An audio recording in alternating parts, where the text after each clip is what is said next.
भाजपा पूर्व विधायक नरेंद्र मेहता के बाद अब मीरा भाईंदर नगरपालिका के सेवानिवृत्त अधिकारी दिलीप जगदाले के खिलाफ भी आय से अधिक संपत्ति अर्जित करने का मामला एंटी करप्शन ब्यूरो ने पुलिस में दर्ज कराया है। मामले में उनकी पत्नी को सहयोगी बनाया है। फिलहाल दोनों फरार बताए गए हैं। वर्ष 2016 में निलंबन अवधि के दौरान एक वड़ा पाव विक्रेता से 25,000 रुपये घूस लेते हुए दिलीप जगदाले तत्कालीन वार्ड अधिकारी को एसीबी ने रंगे हाथों पकड़ा था। उस समय उसके घर से करोड़ों की चल अचल संपत्ति भी बरामद हुई थी।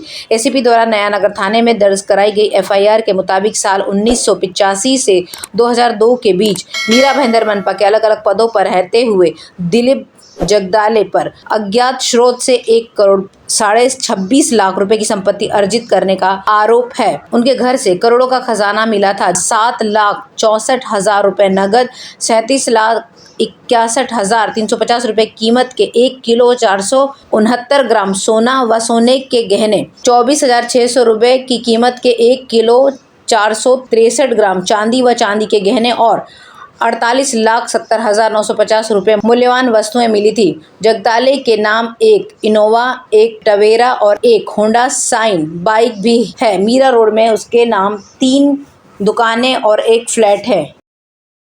उपचार के दौरान हुई 5 साल के बच्चे की मौत के बाद परिजनों के साथ राजनीतिक दलों के कार्यकर्ताओं ने मीरा रोड के भक्तिवेदांता अस्पताल के बाहर जमकर हंगामा किया। अस्पताल के गेट पर घंटों नारेबाजी की गई। हजारों की तादाद में भीड़ जमा होकर अस्पताल और डॉक्टर के खिलाफ नारेबाजी करते हुए अस्पताल के खिलाफ मामला दर्ज करने के आंदोलन किया। 5 वर्षीय बालक की मौत के लिए भक्तिवेदांता अस्पताल को जिम्मेदार माना जा रहा है। भारी तादाद में पुलिस बल दंगल पथक के अलावा शहर के सभी पुलिस स्टेशन के सीनियर पीआई और 3 एसीपी भी अस्पताल में आ गए।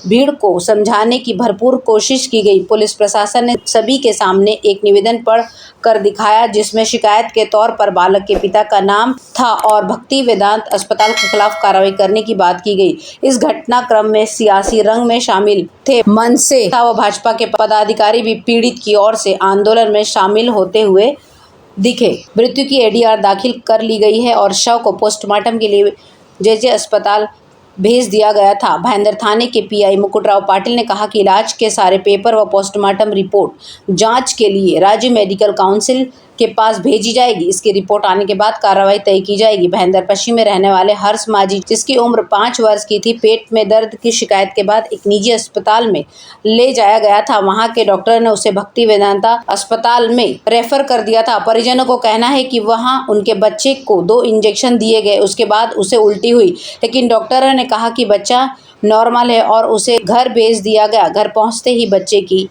मौत हो गई।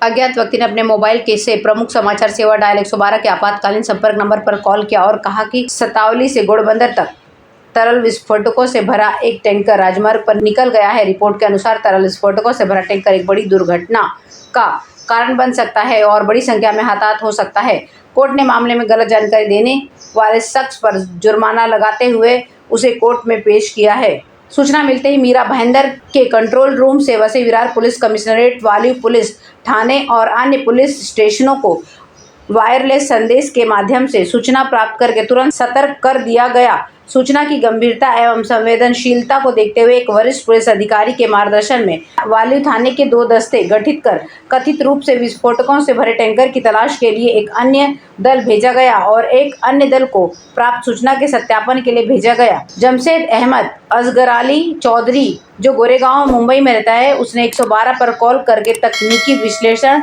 के बाद वसई के पूर्व गोलानी इलाके में तलाशी और तकनीकी पर कॉल किया था। तकनीकी विश्लेषण के बाद वसई के पूर्व गोलानी इलाके से तलाशी और गिरफ्तारी की गई है। जमशेद अहमद असगराली चौधरी ने जब 112 पर डायल किया तो जानकारी के बारे में पूछताछ की और उसने कबूल किया कि पुलिस को उसने परेशान करने के लिए 112 कॉल पर झूठी सूचना दी थी। जमशेद अहमद असगराली चौधरी के खिलाफ पुलिस कंट्रोल रूम में फोन करके झूठी सूचना देने का मामला दर्ज किया गया। धारा 182 के तहत मामला दर्ज किया गया। कोर्ट ने उसे 1,000 रुपये का जुर्माने पर नहीं रिहा किया और 26 मई को कोर्ट में पेश करवाया। 1 महीने की से साधारण जेल की सजा मिली है। सेवा के दुरुपयोग के मामले में सभी नागरिकों के खिलाफ सख्त कार्रवाई की जा रही है। चूंकि डायल 112 एक इमरजेंसी सेवा नंबर है, जो कोई घुसपैठ या गुमराह करने के इरादे से नंबर पर भ्रम फैलाने की कोशिश करेगा तो उसके खिलाफ पुलिस कानूनी कार्रवाई करेगी, ये पुलिस ने कहा है।